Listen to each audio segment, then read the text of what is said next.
Well, thank you very much for coming to Nate's wonderful opening this evening.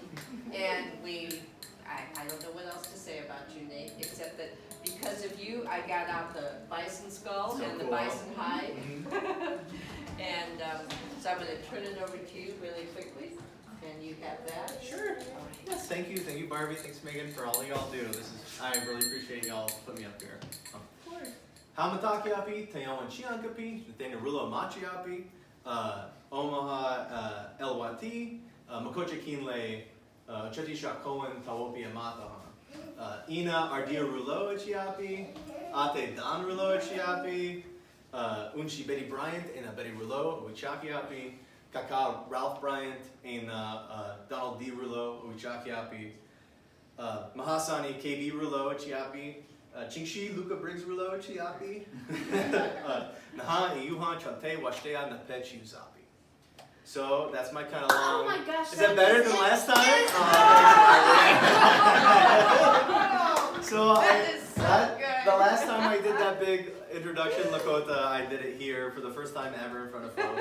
And it was really scary and I was really nervous about it. My brother is also here. I have not yet learned the right word to say for him being here, but my brother L.A. Ruleaux is also here. Yeah, so I mean I've been learning the Lakota language with my kiddo over there. Yeah, he's been my good partner for a long time. And yeah, so I've thought about that a little bit. You know, I'm just like throwing together what I'm going to say to y'all. But I've been thinking a lot about doing that introduction here again and what that means to me and kind of the connection with Lakota heritage was kind of taken from my family when our great-great-grandfather was at Carlisle Indian School and lost his language and his way of life and kind of didn't give that to his kids and sent them all to boarding schools. And it was kind of like my great-grandfather and my grandfathers and just like our kind of story of kind of figuring out where we fit in that, you know. And that's kind of, I have a master's degree in theater. And I, for a long time, was a working actor around the country in California and Washington, D.C., and Houston, Texas, and Nebraska, and Ohio, middle of nowhere, Ohio. And yeah, I've worked as an actor for a long time, and my partner and I decided we want to start a family, and I thought that sounded awesome. I'd love to have a kid, like Luca. It really worked out really nicely. But I really found out, you know, I was going to be a stay-at-home dad. My partner was going to keep her full-time job being a badass around the country. And so I started taking care of my little one during the day. And I quickly found out that I needed an artistic expression of some sort. I was used to staying up all night, working with people, collaborating and working together. And I didn't have that anymore. And so I was trying to figure that out during the day. And so I started putting Luca in a little carrier. And while he was asleep, in between diapers and naps and stuff, I could quickly in our studio apartment in Washington, D.C. next to a fire station, set up in our living in our kitchen, throw down newspapers, put up a little desk, paint something and kind of bounce and paint something, and then you know, you'd wake up and then we kind of start the cycle again. And I'd have to pick it up and I started doing that work and then I started missing people. I was used to collaboration and stuff. So all my family were working at the time. Dad's now retired, but I didn't have anybody to really call, so I started calling my grandfather a lot, who's an artist and an educator, and we talk about art, we talk about Lakota culture, we talk about our heritage, and we kind of hang out. Come on in. Thank you. I was talking about a lot of this work that you're seeing here tonight is kind of inspired by my grandfather, who I started talking to on the phone a lot, and I'm a little paranoid with him in art because he's very well respected, had an amazing career as an educator and as an artist. And I have like a little bit of trauma from as a kid, asking him to help me draw like horses in The Hobbit. And he was really kind about that and helped me out with that. But I do remember showing him a Spider-Man I did in like high school art class. I'm like, check out this Spider-Man, it's really cool.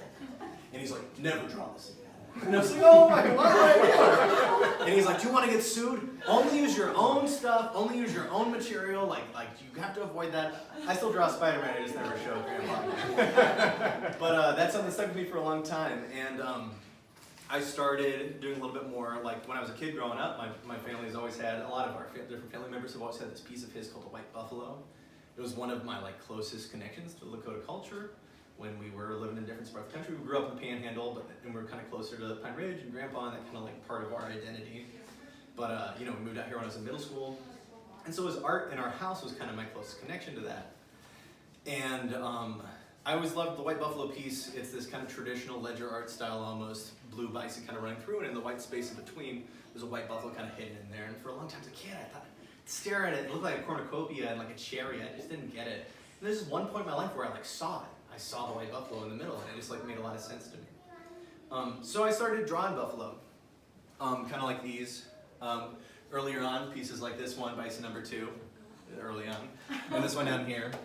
And a lot of that came from the love of that piece. A lot of it came from missing the Midwest a little bit. We lived around the country since I was out of UNL when I graduated with my BA in theater there. And yeah, I was kind of missing it. And bison are kind of easy to draw. It's for me. I mean, it's like there's a little circle, there's like a big oval, and there's a little circle at the back. And we just build the buffalo around it. So I started doing that, and eventually, in those phone calls and stuff, either I did or Ants or somebody started showing him my work. And one day he said, you should submit this stuff to the Red Cloud Indian Art Show, which is an art show that takes place on Pine Ridge Reservation where he grew up as a little kid. And he was one of the first artists there to kind of show work in this art show that has been going on for years. I got 45 now this year? Yeah. And he said I should submit my work, which was like a huge honor for me. So I did. Every piece that year sold.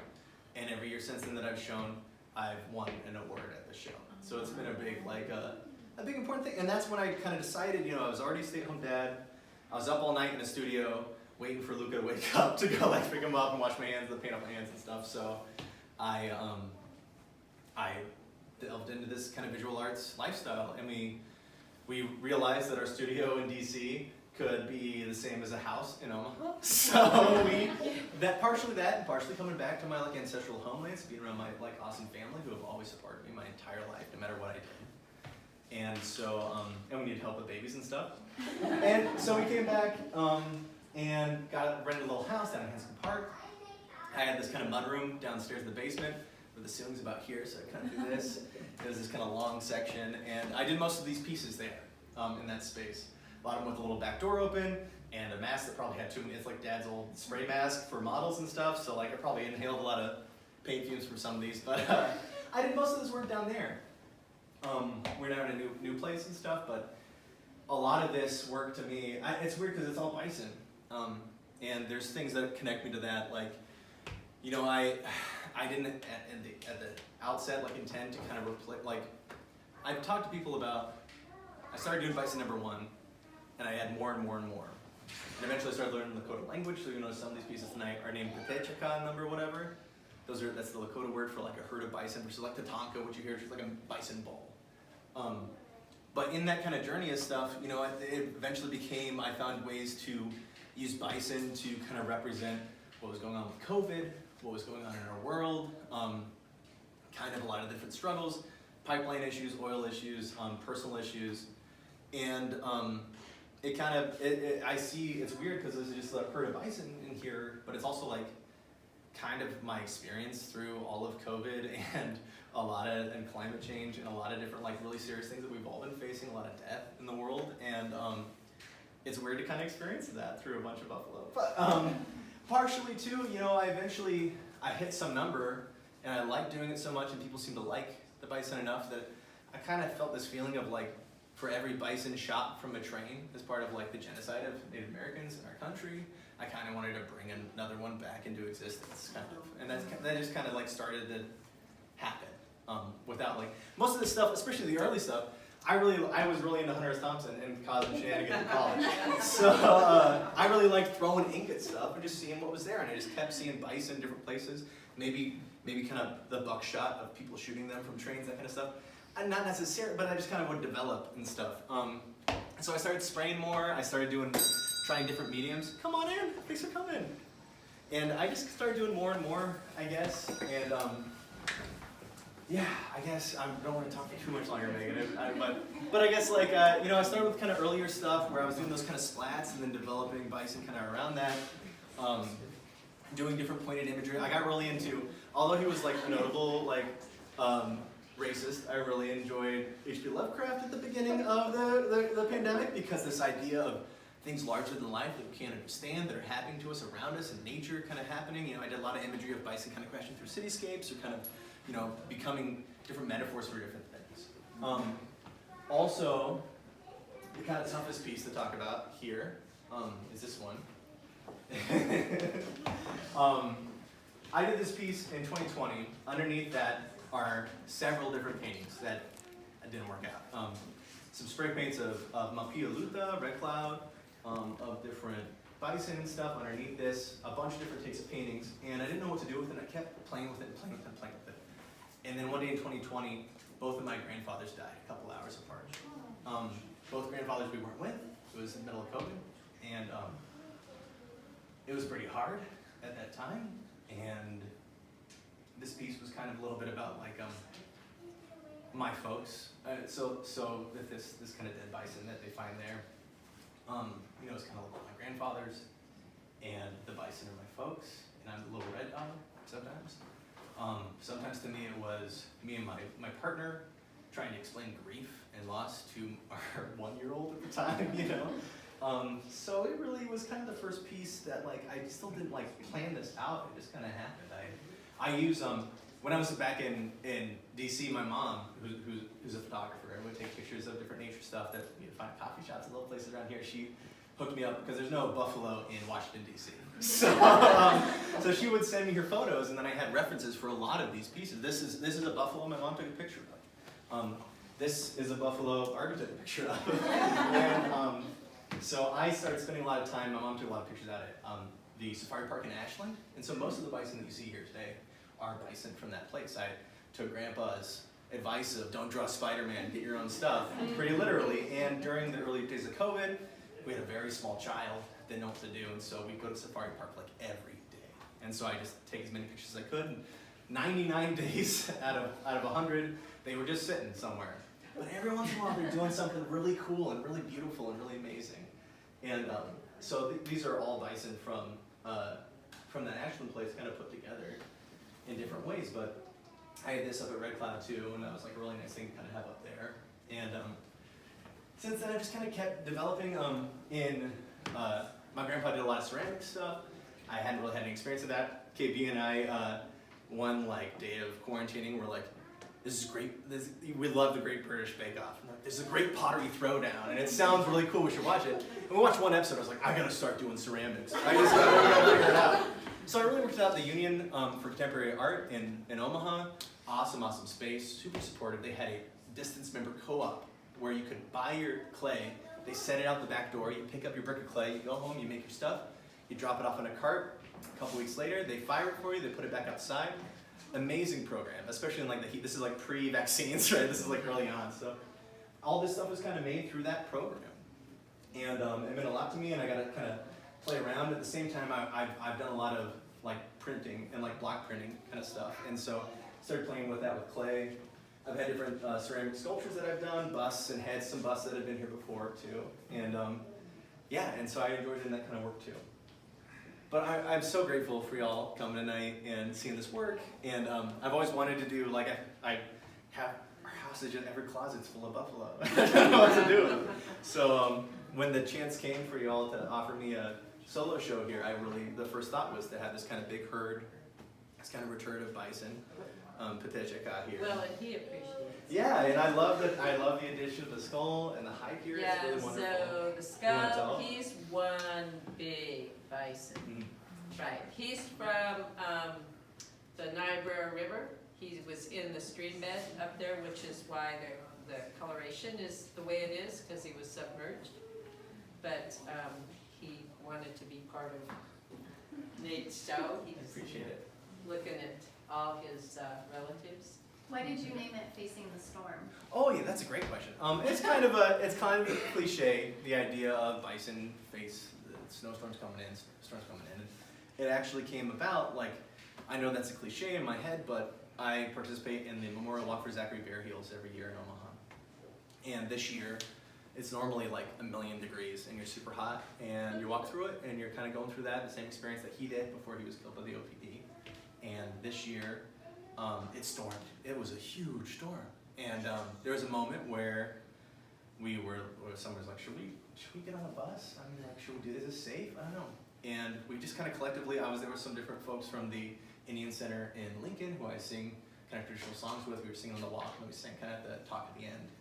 And you know, folks were like, let's just keep walking. I think we're gonna be okay. And That's what bison do. yeah, and that's what it kind of felt like. And the son of Dr. Frank Lemire spoke at the end, and he said that. He was like, I felt like, you know, just how bison faced the storm. We faced the storm, and I felt like that day. But through all this history that I'm telling you of, like this personal history that's tied to this, everything, COVID, climate change, moving across country, loss of family, it all kind of feels like facing the storm a little bit. So I figured it'd be multidimensional. I got to figure it out there talking to you later. that's where it kind of comes from, roughly. But I mean, it is something like, it's like a fact that folks know, but it's something that's so true that it kind of transcends stereotype or something like that, I guess. Well, thank you, Nate. Does anyone have any other questions? I mean, we totally love your work. Thank you very much. I love showing here. It's such a wonderful space. Do you have a preferred medium of the various ones, like spray and acrylic and ceramic and block print? Do you have one that you prefer, or are they all just like, you know, they're all good? Ceramic's super frustrating to me because it takes so long. I'm honest. I just can't sit. If I sit most of these were made in a day or in a night. I just like went down to the studio and Lucas stayed asleep and I was just like go go go go go go go. You know, I really don't have the patience for ceramics. I really try to because like I really love every piece of ceramics I've ever made, but it's such a frustrating. At least the first fire always goes all right. You're like, that's what I want it to look. And then it's like I bought some glazes at Blick that I just kind of randomly picked out. Let's see how they look, and I was like, that's not at all the color I thought it was gonna be. It's kind of melty. I don't know, but these ones, especially like that's why I don't use a lot of glazes because I kind of like the earth feel of the clay and stuff. And then eventually the union offered different types of clay, so I have some darker ones and lighter ones. But so that's my least favorite, but for favorite, I don't know. I really, you know, I had this huge phase, especially starting out, especially being a Ralph Steadman, Hunter S. Thompson fan, where I feel like I found my visual artist voice or how I wanted to tell stories by just we lived in this studio apartment in Washington, D.C. next to a fire station with a newborn, and on the roof there was like a little grill and there's two hammocks that you can kind of hang out at, and every once in a while I'd go up there with this big bag, and it'd be these pages and bigger pages, and I'd set them out on the rocks next to it, and I'd just throw ink at it, and then I'd leave it there and be like, I hope nobody messes with this thing. I don't get in trouble, I'm just fine, and go get it. And I love not planning out stuff, and to find things in the splats and that kind of thing. So even with this, it's kind of like, you know, I would do one stencil of a bison that I made with a spray can, and then be like, okay, how can I add? How much can I do before it starts sticking and ripping the paint off? Which is kind of like how it kind of goes. And especially with pieces like this too, you know, there were a lot of different layers and versions under there, and I tried to be more patient. But once I felt like I knew what I wanted for it, it's just like I just go until it's done. So I don't know. That's a really good question and a tough question for me. It's like asking to pick your favorite child, I'm sure. Totally. I really love. I've been trying. Yeah, Luca takes the cake. But I definitely I've been doing more. I'm trying to grow my craft a little bit and attention to, especially I've been doing a lot more acrylic gouache kind of paintings of. I did one of the Bill Canby Arena at the powwow that was at the Indian Center last year that I'm really proud of. It took a lot of work. And I use that image in printmaking too, and screen printing and stuff too. But I'm really loving doing this, even though it's longer and takes longer and it's a little tougher. I really enjoy doing that. And there's certain phases. This kind of I like going to YouTube when I'm stuck and just being like, I'm just gonna type art and see if anything gets to me. And some things I got really into. Can you help me with the Rothko era MoMA guy who I was really into for a while? Oh my god. You think about it. I will think about it. But you know, I watched the Francis Bacon documentary, and I was like, I want to start doing stuff like Francis Bacon, and there's just a lot of especially, I don't know, there's different things my folks were going to use these in their apartment, and they had extras, and so they gave them to me, and I was like, it's kind of like a Basquiat kind of thing. You did doors and that kind of thing, so you know, I watch a doc and kind of take some little pieces here and there, but I don't know, I like spray painting. It's hard because it's a safety thing and it takes a lot of time, and I for the majority of my artistic life, I've been monitoring a little one at the same time. So I love printmaking. It's something that's like washing the dishes. It's like you put it down, after it's carved, which is like a really like soothing process, wood or lino block. Just like the inking and over and over the process of it is really soothing to me, I guess. So I like doing that, even though it ends up with me having a basement full of prints that I'm like, anybody want these prints? Let me out the front door or what? But yeah, so I hope that kind of answers. I like the printmaking a lot. That's what Grandpa told me like he liked the most of my stuff too. But I'm really trying to get to be more of a kind of playful, realistic, and interpretive kind of. Like I've won like the Red Cloud Awards. One was for non-representational piece, which was a family portrait of my great-grandfather and my great-grandpa, Dad's grandpa, and as little kids, kind of right after he wrote to his Carlisle boarding school. They kind of had this like newspaper, and they would ask alumni, "What do you think?" And he wrote like, "None of my kids can speak a word of Indian," was like what he wrote back. And you know, since his kids and then my grandpa and stuff were always fighting to get their culture and identity and spirituality and language back, that I kind of did this same thing with this actually. I did layers. I got into scratching because of the same 50C guy from the MoMA video. Is it Yeah, it was de Kooning. It was one de Kooning. So his layers and scratching and remove, like you throw paint up and you move it away. And like that was such a cool process that I really loved. So I did that with this, and I did that with this family portrait one too. So I really like doing that kind of stuff too, because there's layers just like trying to relate to myself and my own personal identity and our own story, and just like figuring out where we are today through our history. With a lot of these ones, like all the trees and stuff are all scratches. And so I want underneath this are stencils of Mapialuta and bison and traditional things that have been buried by cultural genocide. You know, so I like the idea of kind of having layers and depth to that kind of stuff too. So I think that's kind of what I like doing the most. Do you have any silver point here? No, I don't think so. Okay, never mind. But some materials I've gotten from my grandfather, like left to me, that I've used on pieces that have been bought from places and stuff too. So I think she gets the last comment. You get the last comment. What else say? I don't know, it's your comment. Wow, thank you. Yeah, you get the, because you live with this. I do live with this. Yeah, I mean, when Nate and I met at the Daily Nebraska in 2009, he was a really terrible journalist, but very cute. I was his editor for the summer, and like work-wise, like we would never have gotten along, but like he was really handsome. So like I went to California and Beale on a story. I was surfing when it was due. Yeah, it was rough, but like he was cute, and also like he was an artist, and it's like, you know, obviously there's like something, but he was a theater artist and a writer at the time, and so that's like how I began to see your like incredible power as a storyteller. And I never knew, and still like to this day, you'll come up from the studio, which like now in our house in Millard, like we had moved to the suburbs, but like we do have like a nice like working space for Nate to work that is like a proper height ceiling and like proper. I don't know anymore for sure. I I don't still know, I like the garage with the little furniture. Oh yeah. Yeah. That was my favorite. We've got a couple studios around the house now, including like out in the garage, in the basement. But I'm still just consistently surprised at what you come up with and the stories you can tell in ways I would never imagine telling. And then you telling me the other stories you were thinking about when you were making it, like I never would have perceived. And I know that like what you do with your artwork and like the way that you communicate through visuals resonates with so many people. And it's such a delight to like know you as an artist and a storyteller. And yeah, I think like if we do this exact same thing in a year, he's also so freaking prolific. Like this will all be new work. It will all be new work. It will all be better, and it'll still just be like, oh damn, like there's so many levels. You know, like it's so cool. So that's all. Thanks, I love you very much. Aw. Thank you very much.